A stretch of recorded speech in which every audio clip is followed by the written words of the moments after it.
Jessica Parker had always known she was adopted, but it had never bothered her the way it seemed to trouble other adopted children she had met over the years. Her parents, Robert and Linda Parker, had been completely open about her adoption from the day she was old enough to understand the concept, and they had loved her with the kind of fierce devotion that made questions about her biological origins seem unimportant. The Parkers were solidly middle-class people who had spent 15 years trying to have children before turning to adoption.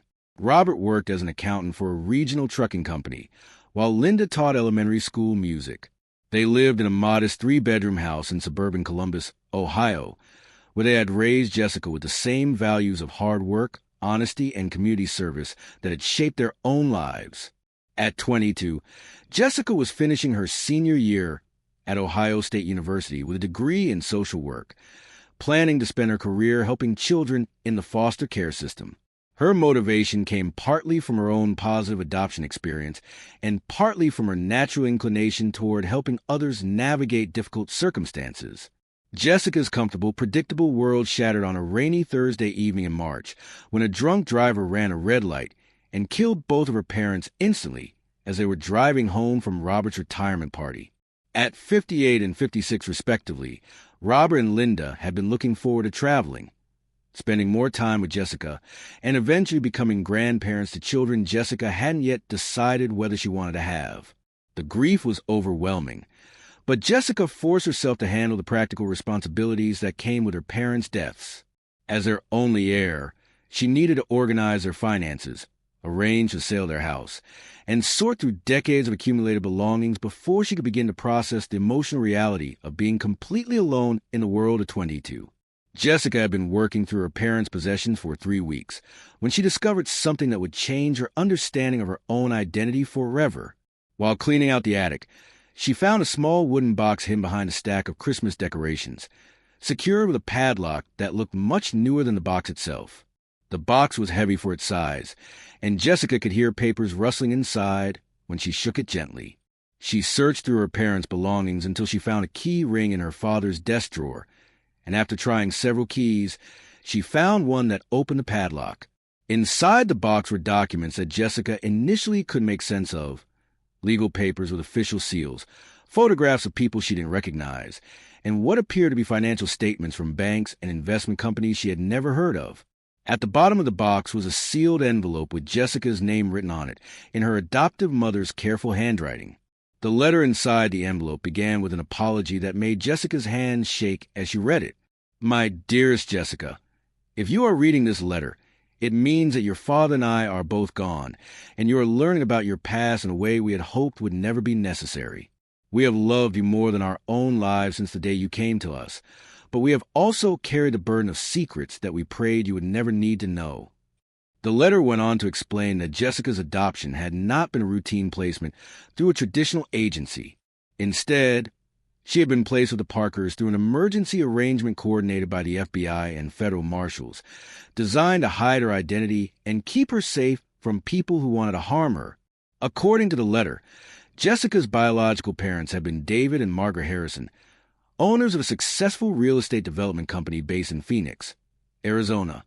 The Harrisons had built their business from nothing into a company worth tens of millions of dollars, specializing in commercial properties and residential developments throughout the southwestern United States. But the Harrison family's success had attracted the attention of organized crime figures who had tried to force David Harrison into laundering money through his real estate transactions.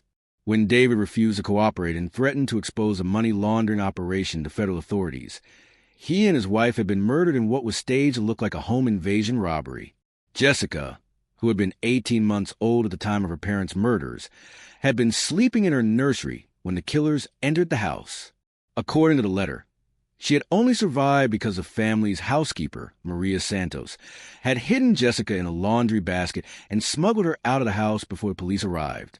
If this story truly touches your heart, let it speak for you. Like this video, subscribe to be part of our journey, and share your feelings in the comments.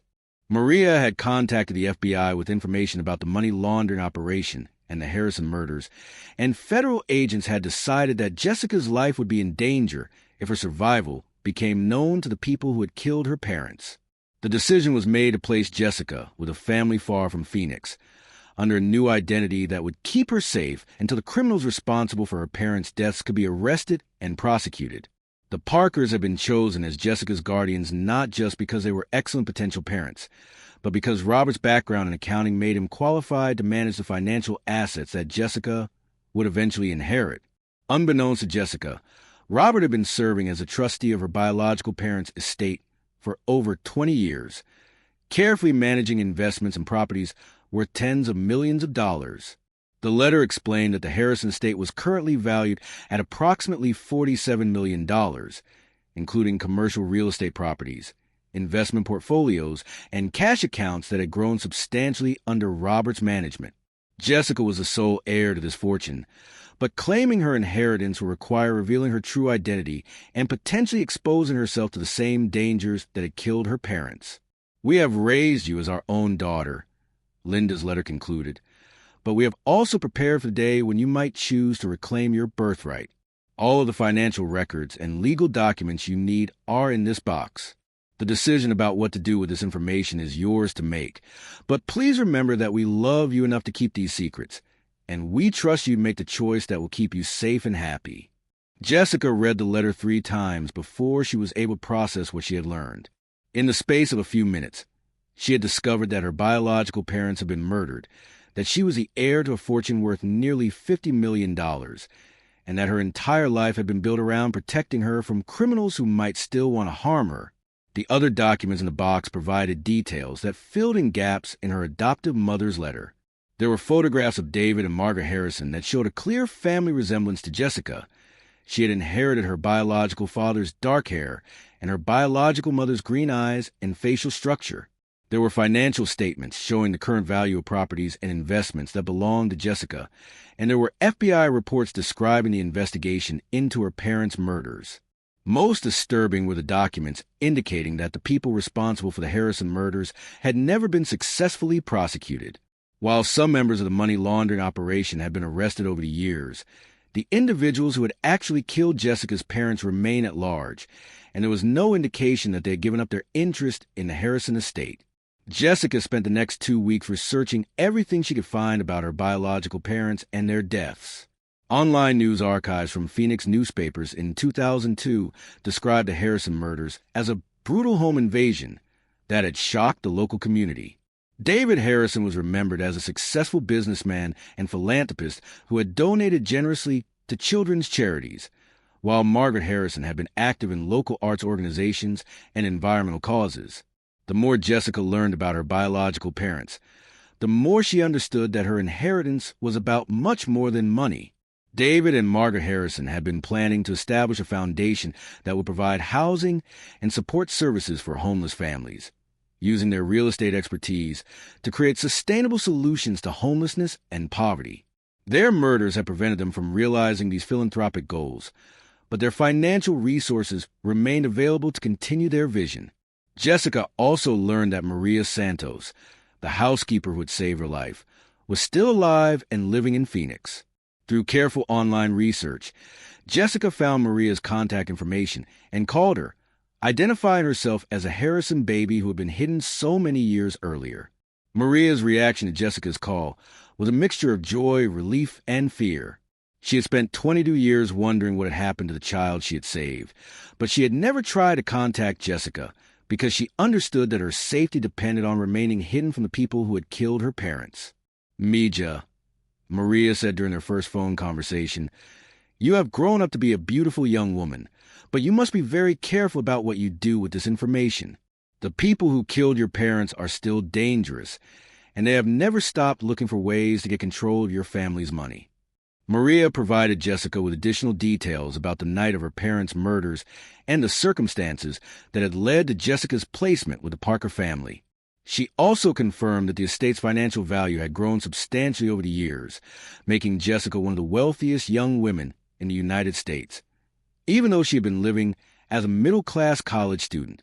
But Maria also warned Jessica that claiming her inheritance would require legal proceedings that would make her identity and location public, potentially exposing her to the same dangers that had killed her parents. The people who had murdered David and Margaret Harrison had never been caught, and they presumably still had interest in gaining control of the Harrison estate through intimidation or violence. Jessica faced an impossible decision. She could continue living as Jessica Parker, finishing her social work degree and building a modest life helping others, while allowing her biological parents' fortune to remain in trust indefinitely. This choice would keep her safe, but would also prevent her from fulfilling her parents' philanthropic vision, and would leave their murders effectively unpunished. Alternatively, she could reveal her true identity as Jessica Harrison, claim her inheritance, and use her wealth to continue her parents' charitable work. But this choice would expose her to potentially deadly risks from criminals who had already proven their willingness to kill for financial gain. Jessica spent months researching her options and consulting with lawyers who specialize in inheritance law and personal security. She learned that claiming her inheritance would require court proceedings in Arizona that would be part of the public record, making it impossible to maintain her hidden identity.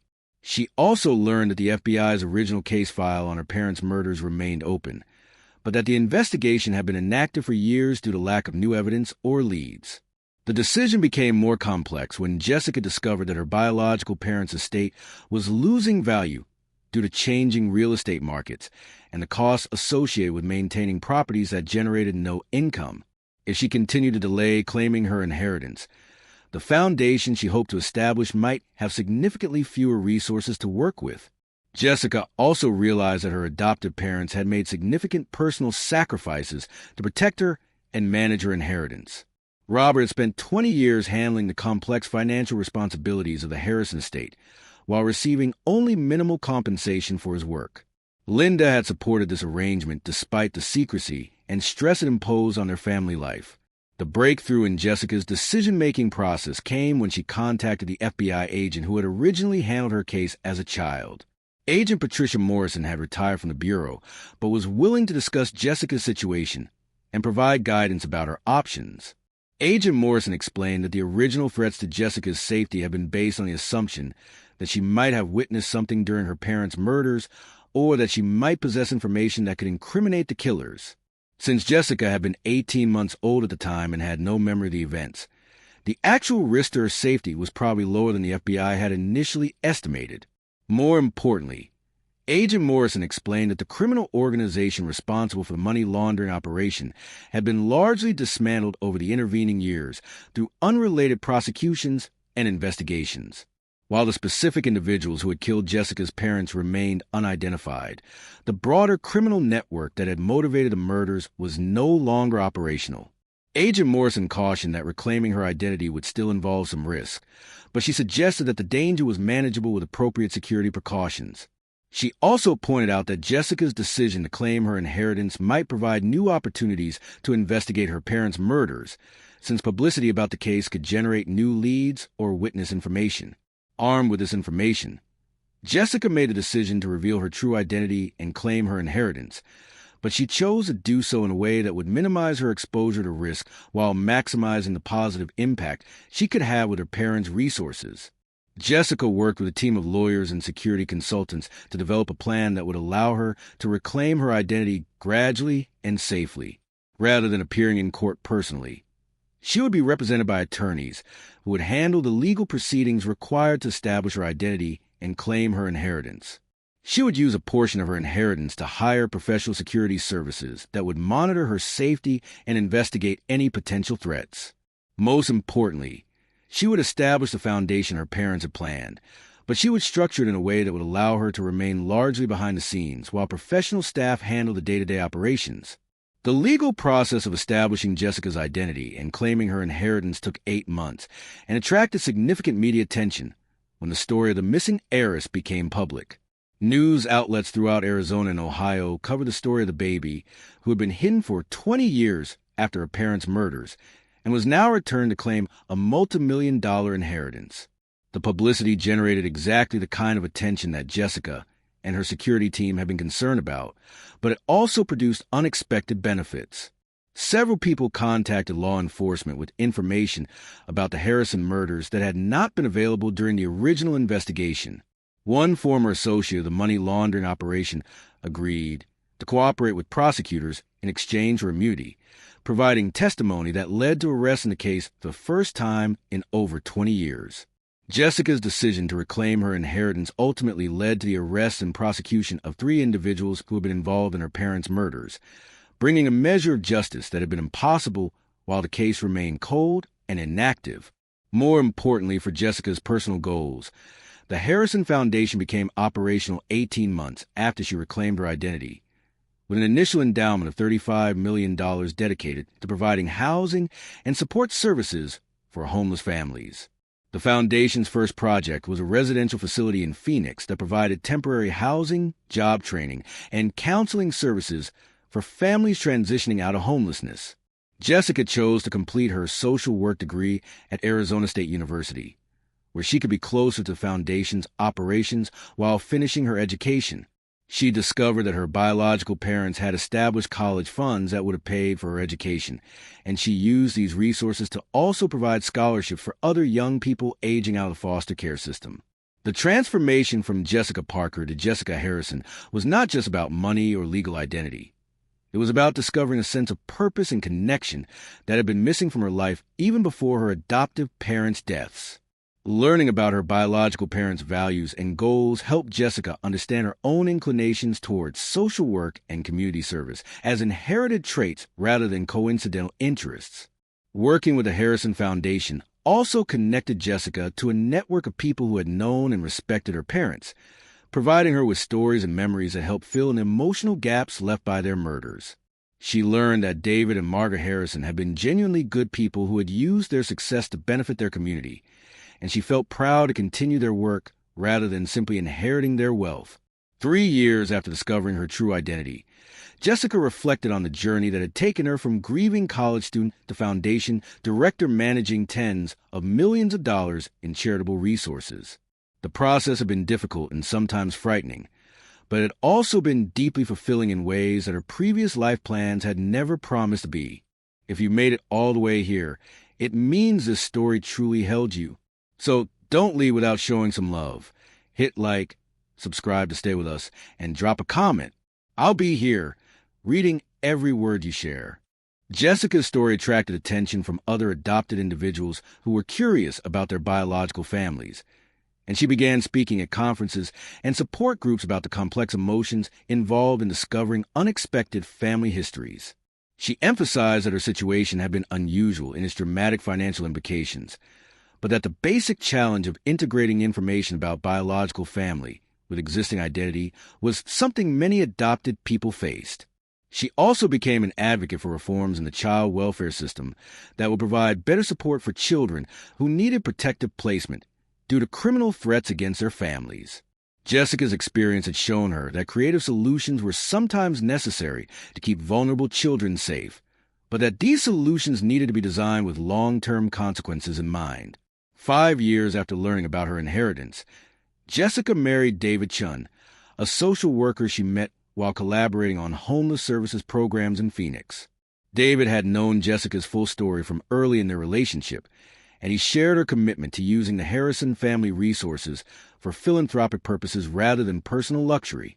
Jessica and David chose to live modestly despite her wealth, using the Foundation's resources for charitable purposes while maintaining a comfortable but not extravagant lifestyle for themselves. They established their home in a middle-class neighborhood in Phoenix, not far from the site where Jessica's parents had been murdered and where the Foundation's first residential facility was helping families rebuild their lives.